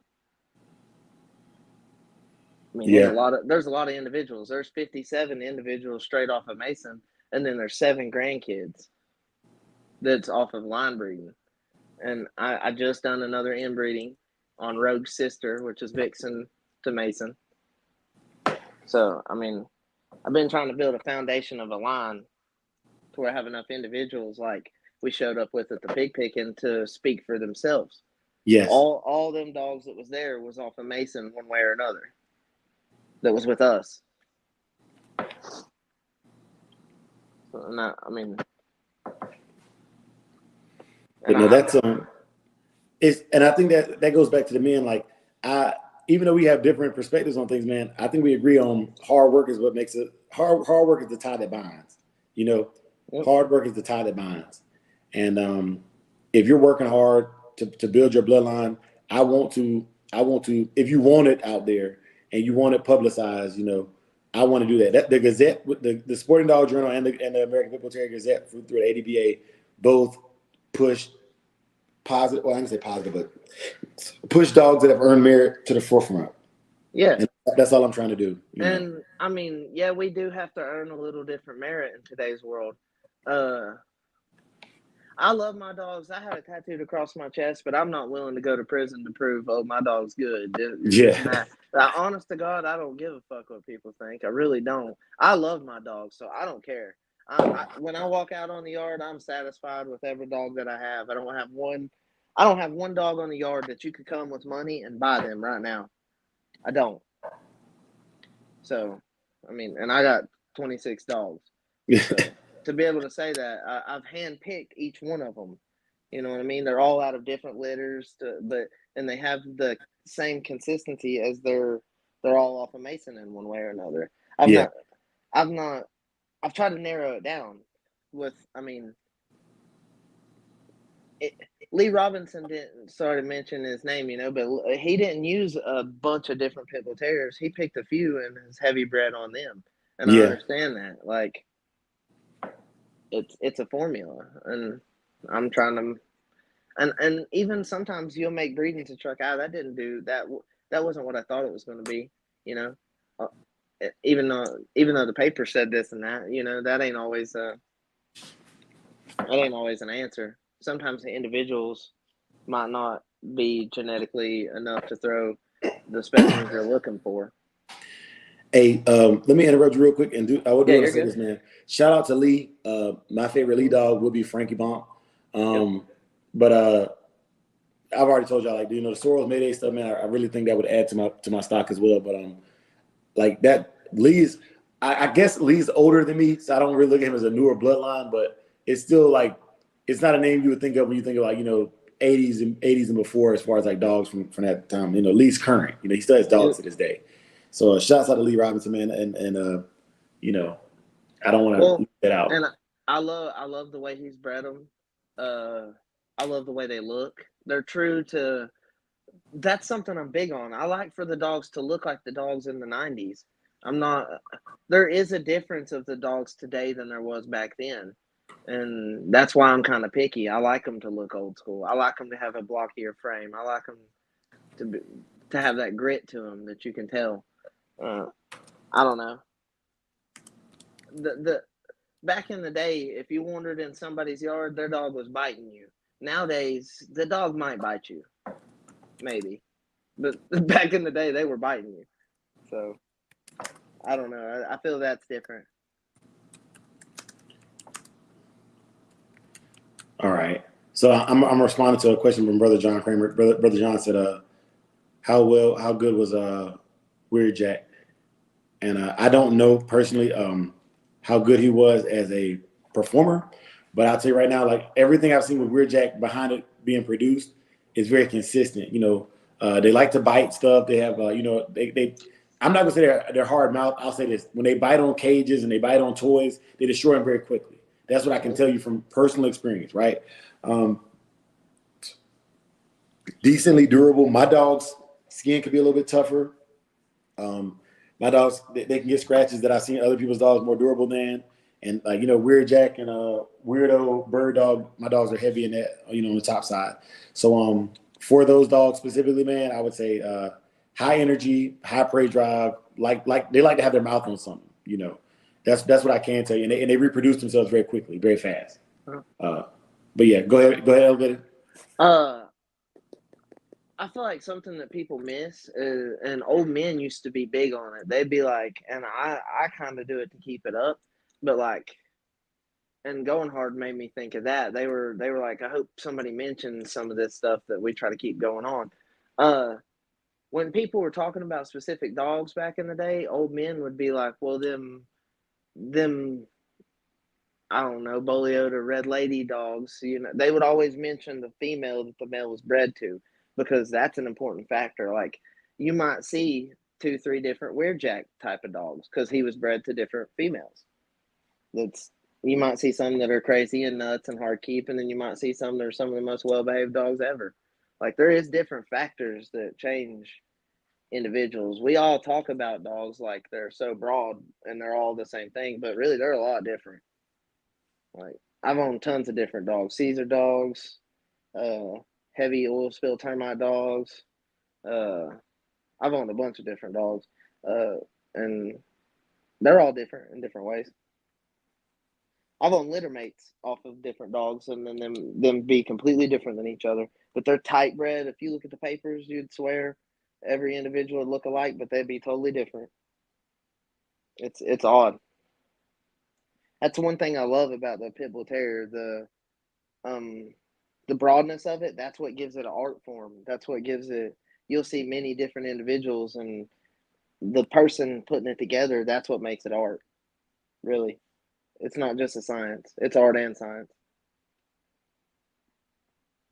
Yeah, man, and I want to get something off my chest, man. Let's bring up the art of it, man. Okay, so this basically, Elevator, you and I were talking about this earlier, was we got to stop looking for the asterisk in people. Now, there is, and Schoolboy, I'm gonna get to you in just a second, a big dog, but there's a lot of things in this world where they are willing, like, you should be writing a person off, pedophilia, things like that, but we look for little dumb asterisks in people to write them off nowadays. And I don't know if you noticed, but if you look at anybody's closet far enough, you'll find something you don't like. Okay, and I'm not saying to overlook somebody being a murderer or something like that. But I've learned that a lot of people that this person don't like him for this reason or whatever. But at one point they were affiliated. They maybe you didn't. I'm trying to word this very, very politically correct. Most people that don't get along were one-time friends. Yes. Most of the time. Yes. And I would say the biggest grievance for those situations is having a dispute in public, because even if you forgive and forget it, the public will never forgive and forget that, man. Yep. And so you have to be extremely careful when you vocalize that, especially on these platforms with these dogs, because the dogs suffer from it. The people don't suffer from it, the dogs do. Yep. I got into it with some people, and they showed up to my house trying to take my stuff, and I let them see everything, and I'm really not. The animal control guy's cool with me, and he likes how all my stuff's very uniform. And I mean, if I was doing anything illegal, they'd have took my dogs, but like, I'm not. So, like, that's one thing I don't understand about the dogs. They'll be like, well, they took his dogs and he wasn't doing nothing. And I know that that's very possible, but at the same time, they're just involved with the wrong people. Like, people own a bunch of dogs and they don't handle it like they're supposed to. Like, this is something bigger than just an individual. When you own more than 4 or 5 dogs on a yard, it's bigger than just you. Oh, you don't need to be getting into it with the neighbors. You don't need to be, if the cops show up, don't show your ass. Be nice to them. Like, yeah. etiquette. There's etiquette to how you handle the situation. I don't care if you're doing anything illegal or not. There's still etiquette. You're supposed to handle situations certain ways as an adult. And no, anybody that owns 5, 6 dogs in the yard, you better be an adult because it takes that. Or I mean, it takes that and it takes a love for it. Because Amen. you're gonna deal with stuff. You're gonna deal with stuff. People trying to start arguments, the cops showing up because they bark, all kinds of stuff. There's tons of situations where you're just gonna deal with it, but that's the dogs. That's part of it. Like, you're living with animals. You're not just got a few of them, It makes a big difference. Okay. I like that, and I think you definitely surmised that very well for me. I'm gonna get back to brother Schoolboy, Uncle T.O. Schoolboy's question real quick, and we're gonna take this one too. So Schoolboy says, "What is prey drive?" Not being facetious, I just want to hear others' opinions. Let me click on this one first, man. I'm gonna pass you the mic, bro. So for me, prey drive is okay. I believe in three different drives in dogs: play drive / prey drive, defensive drive, and fight drive. And some people will separate prey and play. That's why I say there's 4 drives. All right.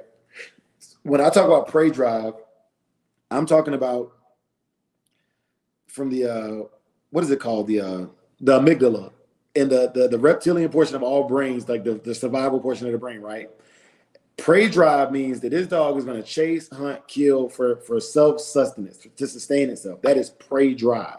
This animal is doing when it came out of its mother without being taught really much about hunting. The dog would naturally do it for survival. Okay, that is prey drive. It is chasing with the intent to put its mouth on something and provide sustenance for itself. Okay, now play drive is a play on that, and I look at prey drive as being the same to me, but I can see how people would differ it. Prey drive is when a mother wolf brings in, let's say, a dead carcass or whatever, and kind of plays with it, teaches the babies to play with it, to teach them how to work into that prey or that hunt drive. That's what it is to me when I speak about prey drive. And then obviously defense drive, and we're not talking about defense and fight drive right now, but we can get into that in another episode. But Elevate, I want to pass it to you. That's a good point. 2 different play and prey. Play drive would be anything where you're tugging, spring pole, something like that to me. Then prey drive would be like flirt pole, agitation box. You can trigger different types of drives with the tool you're using, and I believe there's like regular prey drive, and then there's agitated prey drive, which is like when they're tethered, and then you're really working them up, and they can't get to it. They get agitated, and I feel like agitated prey drive can build just all drives in general. Like agitation and frustration are important. A lot of people wants to flirt pole their dogs loose. I don't always just do it with loose. I do a lot on the chains. So if they're tethered, I can let them get at it, and then I get it out of their area, and they get worked up after it, and then I go back in their area with it, and they're really after it. That's building up their like prey drive, is in like they want to get it more than just play drive, which is you tugging with them with it. It kind of is the best way I can put it. Yeah, and man, he really put me on the spot with that Schoolboy, but I appreciate it. So I give you an example of more play drive. All right, when you look at smaller dogs that really have no intent on actually, and I'm not talking about terrier type dogs that hunt. I'm talking about like the little frou-frou dogs, the designer breeds that they'll go grab a pencil and bring it back to their owner. Right? That's not prey at all to me. That's retrieval. Yep. And that's a different drive as well, man. So I like, the more you know, the more you're responsible to. And so I would say that what you said about tethering them back and back ties, to me, that could be between prey and fight drive, depending on where the dog is at. But I listen for things like where is the hair on his back at? The hair on the back of the body is an indicator. That's from the amygdala. The dog can't control when that hair goes up. It goes up based upon its response. It's like an adrenaline rush, right? It's the same thing as cold chills for us. Yes, exactly. Like in fight or flight response. Like if you're fighting and you get cold chills, then that's the same thing as their hair sticking up. Yes, sir. From my understanding. No, I agreed. It's one of those things where like you don't make it happen. It doesn't. It's a reaction. It's because of us evolving over time, being chased by other people, animals, stuff that's going to kill us, and that's our defense mechanism to it. To let her, just like how some people can feel people looking at them. Yeah. I can tell when somebody's looking at me when I'm not even looking at them. I can feel it, but I'm also legally blind, so I don't know if that has something to do with it. But so I can feel when somebody's like looking at me. That's a part of our evolution too. Yeah, man. And then shouts out to Ween Moon in the building, man. I see you coming through, Ween Moon. Salute to you, bro. Yeah, man. But so Elevate, let me ask you this about that. Okay. Now, when it comes to the other two drives that I do like clearly distinguish as defensive and fight drive, have you heard of those drives before? And what's your take on those if you have heard of them?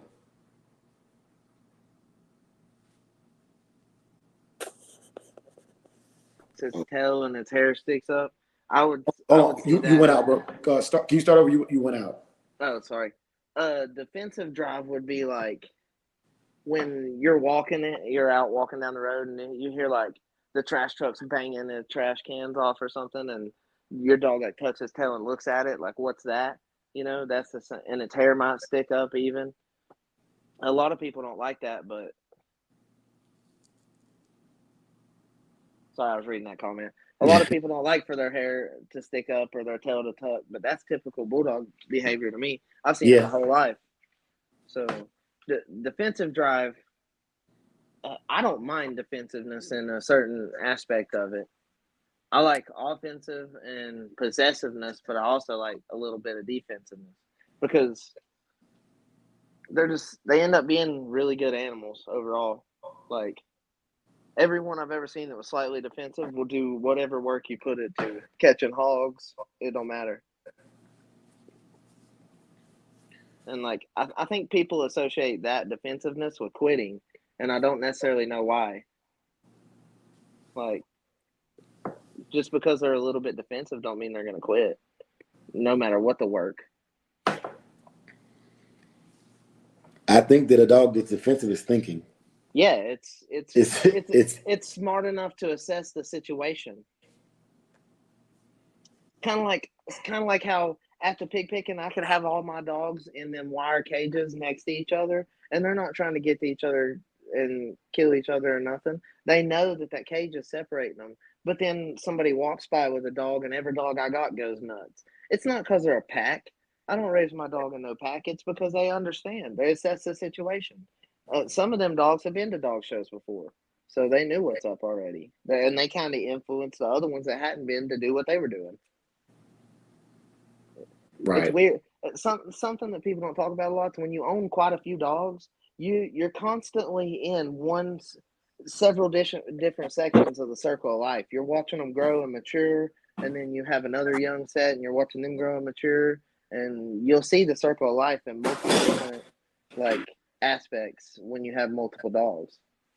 That when you only have one, it's a slower story. It takes longer to tell this whole story. I noticed that difference from only having Mason to having multiple. Because at one time for 6 years, I only had Mason and a female. But really, Mason was mine. So I'm kind of seeing both. I started with a male that's older and pick females that are semi-related to him, and then outs too. And that was the question that got asked on, I think, something the other night, Pelican Bay. And I said that I started with an older dog, but really I started with a puppy. I just raised that dog to an older age and started with him. So it took me a little longer. Yeah, man. So this conversation brings up another thing that as far as evaluation goes, and I'll say this, okay. And this is not to be, everybody has their own standards, right? But standards are standards, and you and I have talked about this already. You know, like as far as like varmint eradication and things like that. Okay, so when it comes to prey drive, I then look to, if I'm evaluating a dog for using my bloodline, I'm also looking at to what degree it has it, right? So with my dogs, when they dispatch animals smaller than themselves, I expect it to happen extremely fast. You know, I've seen dogs that struggle with a raccoon, and some people say, you know, that's fine, but I'm like, not for me, not for what I'm breeding. Like, if it's, I'm looking for my dogs to be able to dispatch raccoons, possums, fowl, any kind of varmint that their size are smaller, extremely fast. I mean, extremely fast. You know, when you start talking about hogs, javelinas, coyotes, that's different. Those are animals that are even a predator in the wild. A lion doesn't take down a wildebeest with the first bite. You know, that's just not realistic thinking. But with my dog having the size and advantage on the raccoon, if my dog is there for more than 5 minutes, but it finishes the raccoon, great. It finished it. But I'm looking for a dog that goes in and is a quick finisher, gets in and gets out. And yeah, John Kramer, I have seen some rough raccoons, but all of them aren't that big and that rough. You know, the ones that run into my backyard when I was in North Carolina and jump out of trash cans, or the possums that jump out of trash cans, they are hog fat. And they're not putting up much of a fight because they just literally destroyed my trash cans. I let the dog loose to go ahead and handle them for me real quick, right? And the dog might not kill him, but the raccoon's not putting up much of a fight after the dog gets a good hold, you know, a throat hold or a torso, and it crushes those internals. My dogs that I saw didn't take them long to dispatch, you know, 5 minutes, 10 minutes max. So for me, that's my standard. And that's based on what I saw that the dogs were capable of doing, right? So that to other people, that might be unrealistic. But because I've seen that, I'm not going to relent, you know, for other people. And these are where issues come up, because if what works for me don't work for you, then that's all good, you know. 45 pounds is a big ass raccoon. Jabo, ask Jabo was he smoking that day? You know, because I seen some coons, you know, maybe 30 pounds, but 45 pounds, that's a dog. And I wouldn't expect no dog to dispatch no raccoon 45 pounds at the same speed it does, you know, a 20-pound little garbage bin jumping, you know, stealing your trash and spreading across your yard raccoon. You know, mine would come in families. It'd be like the mama possum and 3 or 4 babies running behind her, you know, and I expect the dog to, you know, catch them smaller ones and just crush them, you know. But that's my opinion. I'm gonna pass it over to you, Elevated. Elevated, you there?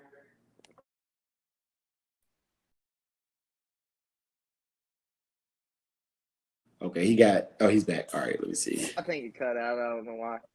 Okay. I don't know. Can you hear me good now? Yeah. I've been sitting here at the table the whole time. I've let Mason get 2 possums, a groundhog, and a raccoon, and all of them he killed within 45 seconds. Every one. Like, when I let him have something, he crushes it. Like, I had a video, and you can literally hear him crush that possum. It's crunch, crunch, crunch. And I'm like, that's a hard-biting dog. And he always has been a hard-biting dog. I don't talk about it a whole lot, like what the trait he brings to the table. He's always been a hard-biting dog, and his teeth are still in good shape at an old age. I'm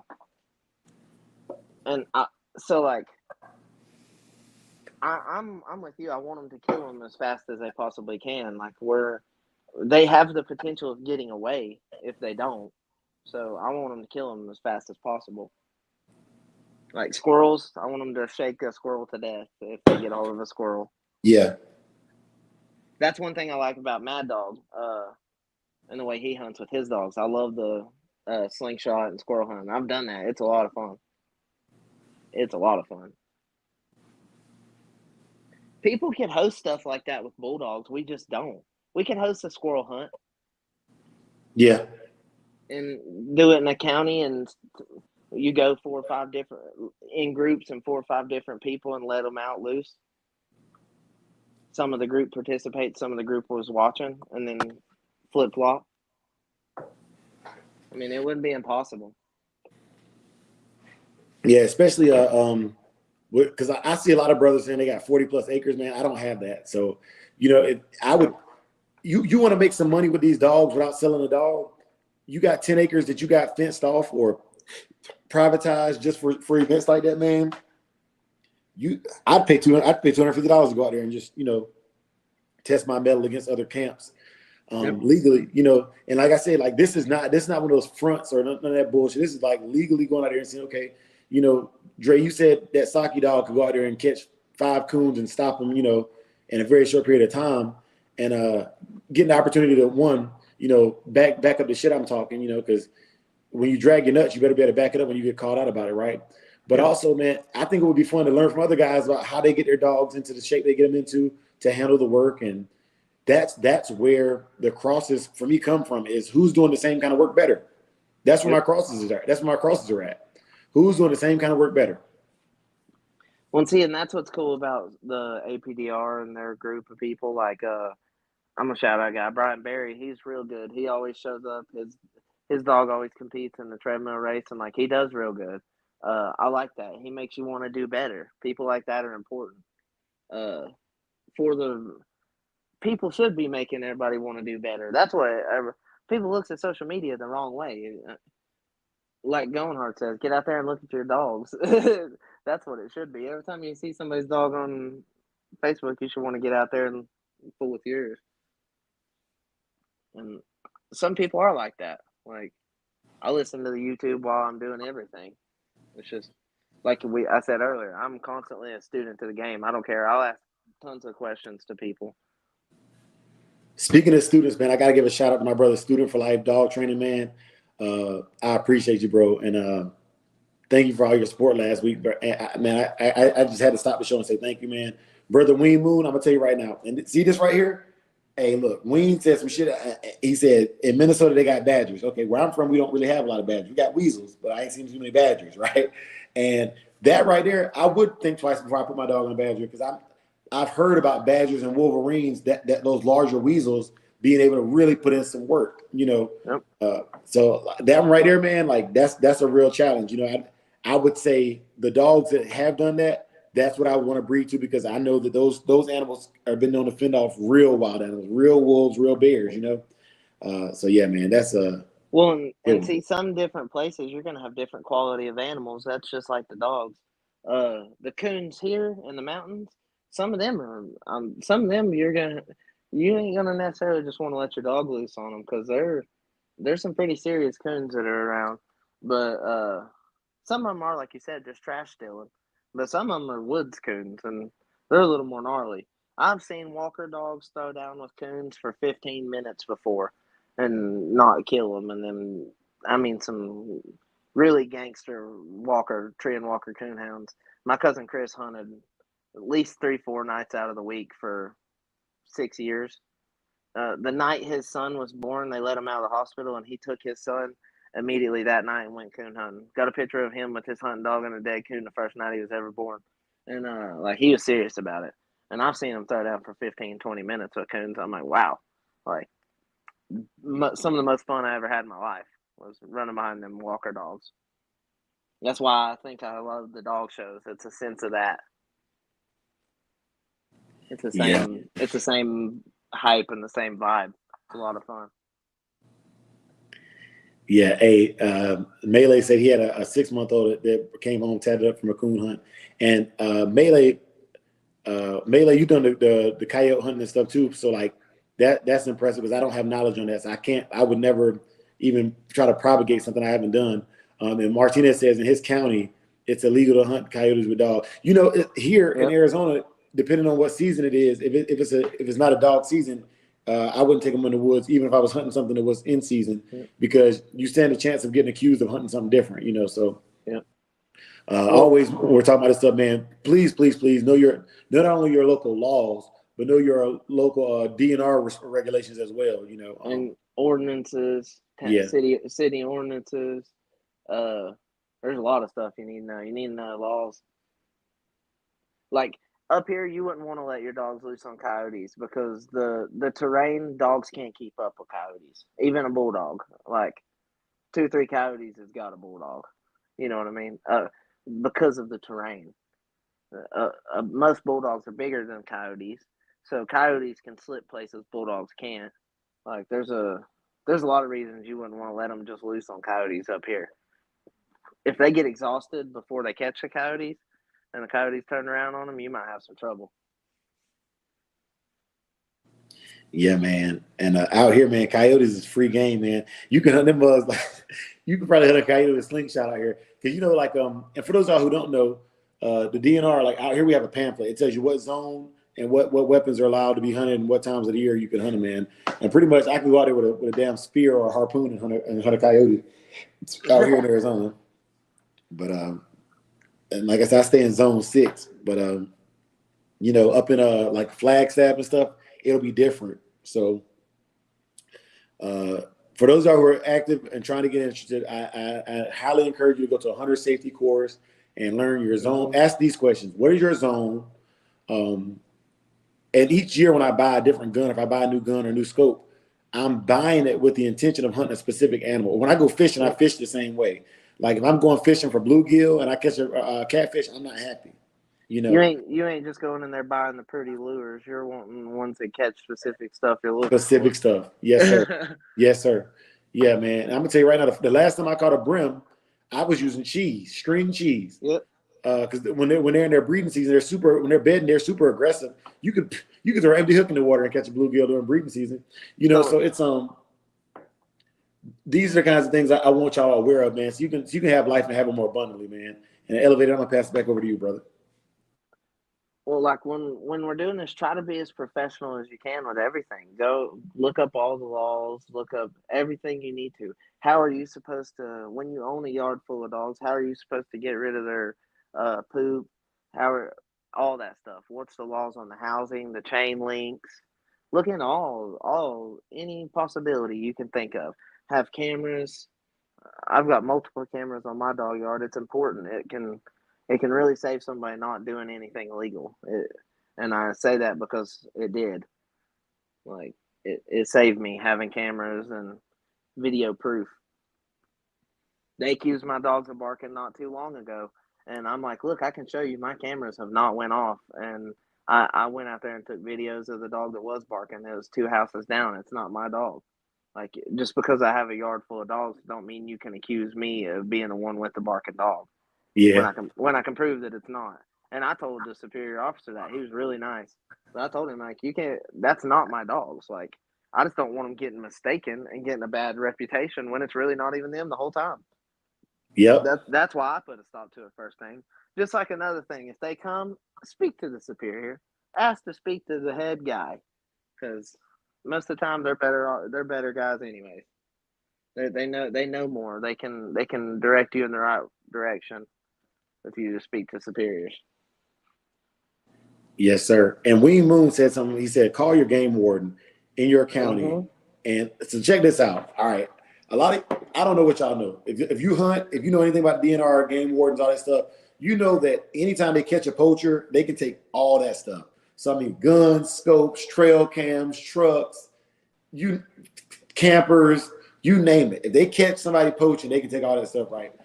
If you know a game warden friend of yours, I'm telling you now, look, I'm not saying to go out and snitch on people to get them caught by the game warden. I'm not saying that. But what I am saying is if the game warden already confiscated that stuff, they auction off a lot of high dollar stuff at them state auctions, man.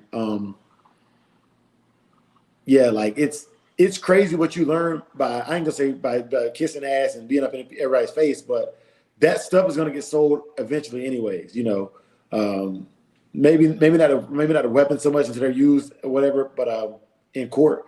But as far as like those campers and trucks, man, a lot of y'all are spending money on stuff that is the state is gonna take it anyway. It's gonna take it, and they're gonna get their money back and some. So yeah, if you're dealing with game wardens, man, just ask them, man, hey, like if y'all confiscate anything that's coming up for auction anytime soon, I'd like to to purchase a new vehicle or something like that. It's always available, and they don't really publicize like that for good reason.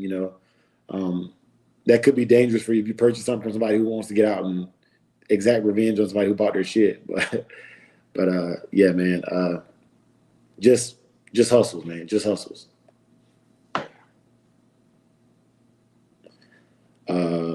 John Kramer said, I got coyotes in my neighborhood, and Beavers is another one, John Kramer. I'd be wary about beavers too, because them some bitches can bite. Some bitches can bite, bro. You talk about 2-inch chompers. Yeah. Hey, Mike, Dan, they do the same thing with their regular confiscations from drug busts too. Yep. So I think there's some kind of law. Can you hear me? Yeah, you're good. Okay. So I think there's some kind of law right now that they're trying to pass. I believe it's up for ballot or whatever. I ain't 100% sure. But when they come and bust somebody and accuse them of dog fighting, and they take your dogs and they're not allowed to euthanize them immediately. They have to wait until after the court case is over.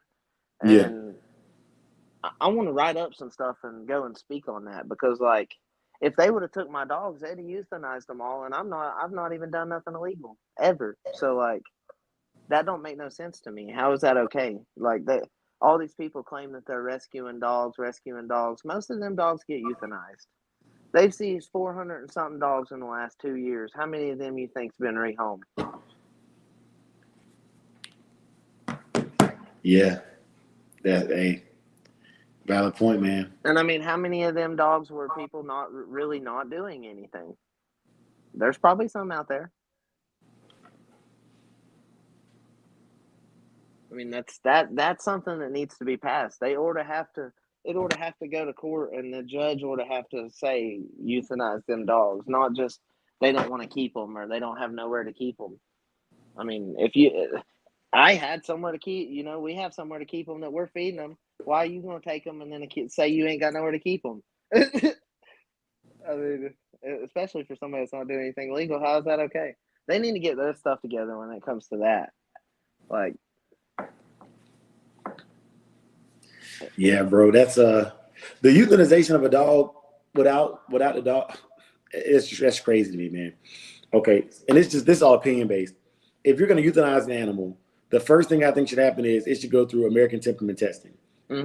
95% of American Pit Bull Terriers, even if they were using a box, are still going to pass temperament testing. Yeah.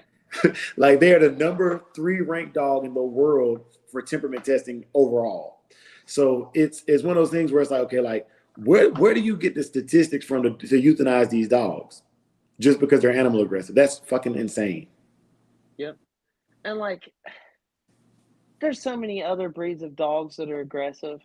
Like, the biggest deal in some of them are so they're not big enough to hurt anything, or they're not powerful enough to hurt anything. Like a Chihuahua, that's the most man-biting dog that's ever existed, ever. More than a German Shepherd or a Malinois ever thought about. But they're not against the law because they're itty bitty, and when they bite you, you're just bleeding for just a second. They're not gonna tear your leg off. So nobody banned them for that. But like, hey man, this whole, like, I got a skewed sense of reality when it comes to animal. Or I don't believe in animal abuse. All right, but I believe in nature, law of nature. Right? I'll give you an example. Okay, I had a Burmese python when I was 19 in college, right? And you can buy lab rats and feed your Burmese python those lab rats legally. You're not supposed to, because it keeps their prey drive high. And there's different. I had a boa constrictor that we'd feed live rats to. She was 6 foot long. But if I take a Chihuahua that you can also purchase from the pet store and I fed it to a Burmese python, that's illegal. Yeah. I'll tell you something that somebody needs to get some laws on is the veterinarians charging as much as they do. It's almost not even logical at this point. Yeah. You're gonna cost me $100 just to come in there, and then you can't even call them and ask them questions. They know your dog. They've seen your dog. When you call them, they're like, "Oh, you need to bring it in," and pay you another $100. You can't remember which dog I'm talking about? Well, put his picture with his name or something. I mean, they need to get some of that in check, because they're making it where people can't even own multiple dogs. Yeah, intentionally. Yeah, and that's not okay. You're taking away our American right. But and I like cars too, so I'm not trying to take away cars, but Yeah. But with the ozone and shit, the way people are scared about the ozone being fucked up, you can buy as many cars as you want to. Go ahead. You know, hey, it don't make sense, man. The dogs ain't fucking up the ozone, you know. But That's then all. they'll want to say cow farts are fucking up the ozone. Yeah. It ain't cow farts. There's a lot more problems than that. Like, makes no sense. The world we live in sometimes makes no sense anymore to me. And people, the way they think. Yeah. I had a guy come over the other day, and he was like, "Yeah, people put dogs on treadmills." I was like, "Shit, I own like 3 treadmills." What do you mean? I'm the people you speak of. I'll let them run on treadmills, but I don't let them get exhausted. You know, I let them do what they're supposed to do. It's an exercise. It's not. I'm not trying to drain them down. People exaggerate that. Oh, people put dogs on there for 45 minutes. Most of the time, no. People just letting them run. Yeah. They ain't trying to burn them out for an hour or 2. Let me chime in on that one, Elevated, man. While we're talking about that, for all them haters out there that really don't understand it, I adhere to the APDR standards for a wall climb and slack mill racing. It's a 2-minute race, and literally, if you do a 200 meter, most of the time, you know, high school and below, it's gonna be more than 2 minutes for a human being to run it, right? Additionally, when I'm conditioning for that, I do 3 to 5 minute sprint sessions throughout the day to condition for it. It's nothing I couldn't physically do myself, right? And that's a secret for all those who don't know. Like, I don't run my dog for 3 hours on a treadmill to get ready for a slap mill race. That's absolutely absurd. But for all those people who just don't know, ask the question. You know, I was scared. Elevated. True story. I was scared of pit bulls as an 8-year-old. I was scared of pit bulls because I listened to what the public had to say about them. They'll turn on you. That's what I knew about pit bulls. They'll turn on you. And then my cousin, you know, he's a Vietnam vet. He moved into North Carolina, and he had 30 of them. And he'd been in the dog for 28 plus years by the time he moved to North Carolina. And I walked on his yard to these dogs that would tear each other apart if they could get a hold of each other and could pit every one of them. And I said, you know, what the media says about these dogs ain't true, in my opinion, from my experience, right? So if you don't know, man, ask somebody who's touched the dogs, you know, because all this other goofy shit they got going on is just annoying. But go ahead, brother. They make up all kinds of stuff that fits the stereotype of a pit bull. That just sends it in a bad. Hey, Elevated, let me interrupt you real quick, brother. Literally just taking. Let me interrupt you real quick, brother. Brother Dickie said he just got a call. She was in a car accident. Brother Dickie, I'm gonna say a quick prayer for you, brother, here live, and we're looking for updates, brother. But Lord, we're asking you to ensure that no matter what has occurred today, that your hand is stretched out and you're protecting Brother Dickie, his daughter, and his family through whatever they're about to go through. We ask you to bring them peace beyond all understanding, and we ask you to do this in your son Jesus' name. Amen. Amen. That's a pretty loyal follower on social media. He watches everybody's stuff. Yes, sir. Yes, sir. And Dickie, if you need something, man, please reach out and let us know, man.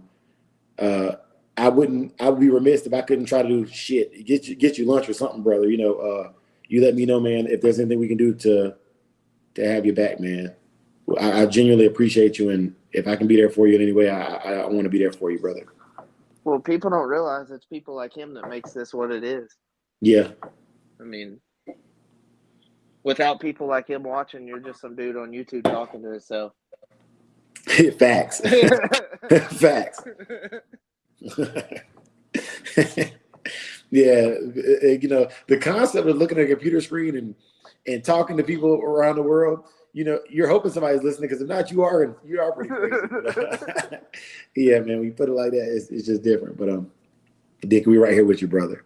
Hey, if it was 1570, we'd be doing witchcraft. Yeah, man.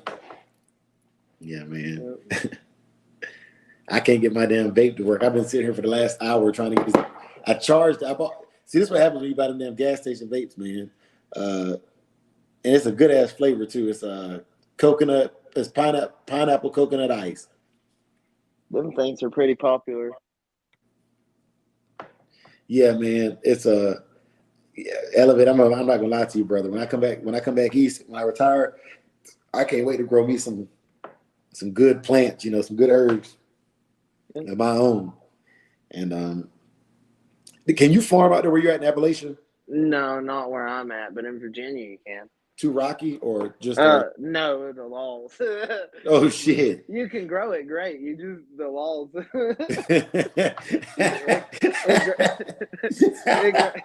It grows like Jamaica here, but so like if you look at Jamaica and how their climate is and their like their agriculture and everything, it's very similar to here. Yeah, man. Oh shit, that tickled me, bro. I swear to does. Ah, shit. But yeah, bro. I'm not gonna hold y'all too much longer. I do gotta I gotta give a phone call to MKN Bottoms.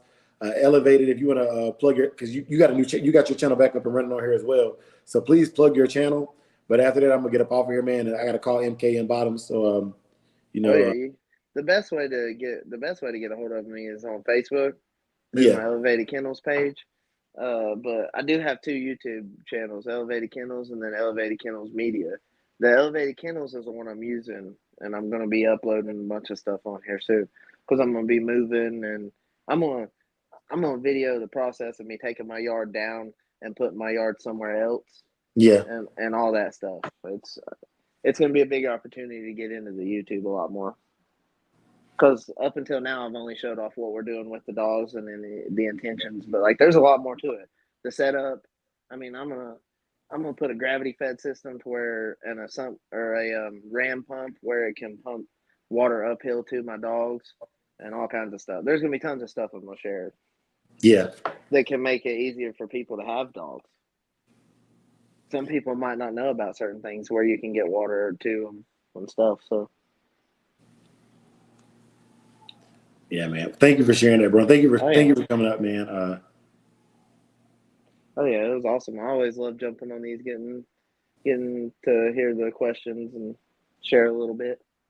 Yeah, man. And I want to give a shout out. Oh, so Trial and Error, he just put out a video, y'all. I want to shout out Trial and Error as well, man. Make sure y'all check him out. It's a new channel. But yeah, Heart Finish said he's coming out personally to check it out. Y'all, let me give y'all a Christian watchword before I go. Elevated, I'll check in with you a little bit later on. I got a couple phone calls I got to make after I get off of here. And Dickie, as always, bro, let us know what you can. Let us know, obviously it's a family matter, so it's as private as you want it to be. And I will never overstep my boundaries with you, man. I love you, brother. And whatever you want to talk about, man, that's on us. But let me give y'all a Christian watchword and we're going to get up out of here. Elevated, once again, man, thank you for coming through, bro. Like, I genuinely appreciate that. It's my favorite superhero, by the way, guys. Has no superpowers, but he just does his thing. But hey, that's why he's my favorite too. No, yes, sir. Yes, sir. All right, y'all. May the Lord watch between you and me while we're absent, one from another. Amen. And for the love of the dogs, for the love of the game. Elevators, just stay in the back chat for a second, man. And everybody else, man, y'all have a blessed day, man. Happy Friday.